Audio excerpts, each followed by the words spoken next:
It taught me whether it's at the rim or in the mid-range. I think I play a great length, and Kyrie's been hot all night, and I think I just did a good job of not, falling for any of his moves because he's real shifty, and just staying in front of him. And luckily, he missed the shot. Back right. Clay, Dan Devine, Yahoo Sports. You came out really aggressively in the first quarter. Was it a point of emphasis to try to get yourself going offensively in the early going to try to meet the force that Steve Kerr was talking about the Cavs coming with? I think it wasn't just myself, it was everybody. Just played with great aggressiveness, played great pace, poise. I mean, we didn't play with that good a poise the whole game. We had 18 turnovers, probably made it a lot closer than we needed to. So we got to make the adjustment Friday and maybe make that 9-10 turnovers instead and put ourselves in a better position.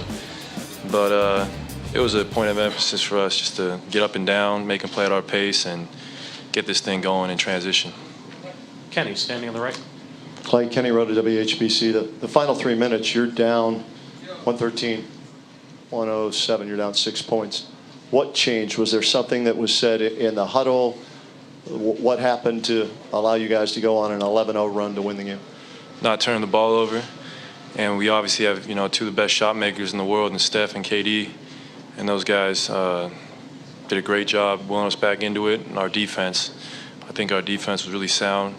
We didn't let them get really open looks from three that they were the whole game, and trying to make them beat us one-on-one, which they were. But over 48 minutes, I think we can live with someone beating us one-on-one. Did Kevin say something in the huddle? I mean, he just had that determined look tonight, especially down the stretch. Did he speak up or say, "Give me the ball," or did he just take over? No, we know in that situation to get that man the rock. He is 7 foot and can shoot over almost anybody, and has amazing shooting touch. And he made a dagger three, or not a dagger, but a huge three there. And we're confident in him taking that shot every time. Rachel up front. Coach Kerr was saying that he just kept telling you guys they're going to get tired. They're going to get tired. When did you feel, especially Kyrie and LeBron, start to get tired? Probably not till the last few minutes. I mean, those guys had to do so much for them, and they were doing it tonight. And they got better contributions from their bench, but I think we have an advantage in our depth. They don't have as much depth as we do, but those guys can win you a game, and you almost saw it tonight, LeBron and Kyrie. So if we have the same result Friday, those guys both, have a great games, but we got to limit their other guys to not having big games. And didn't seem like they got tired, but they might not show it, but it's hard to do that for 48 minutes. When you've only now got a one-day turnaround between games instead of the 3 or 4 days, how do you expect that to impact, again, like sort of the exhaustion level, the way guys play?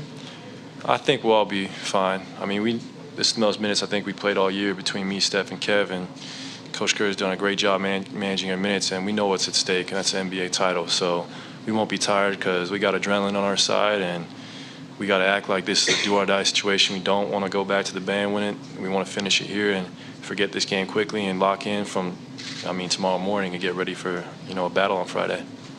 Fifth row back in the center.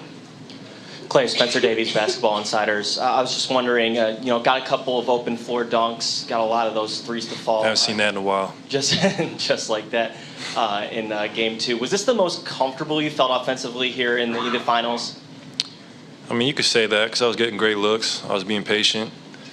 And whenever you make your first couple, you feel good. And to me, I got a couple of looks early at the basket, got a couple open threes, and that always helps. I'm going to carry this momentum into Friday. Were you getting encouragement from your teammates, especially for how much effort you've been putting in on the defensive end to actually just come out and get those buckets? Yeah, absolutely. We got a very unselfish team who just wants to win. They don't care who gets the stats or the accolades. And tonight, when they know I'm hot, it gets them excited. And got to come out with the same, competitiveness and drive on Friday, and I'll be good. Al, go ahead. Al Sarasovic, San Francisco Chronicle.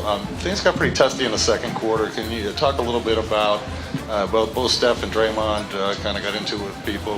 Were you concerned at all that the team would lose its composure, or any memories of last year's finals?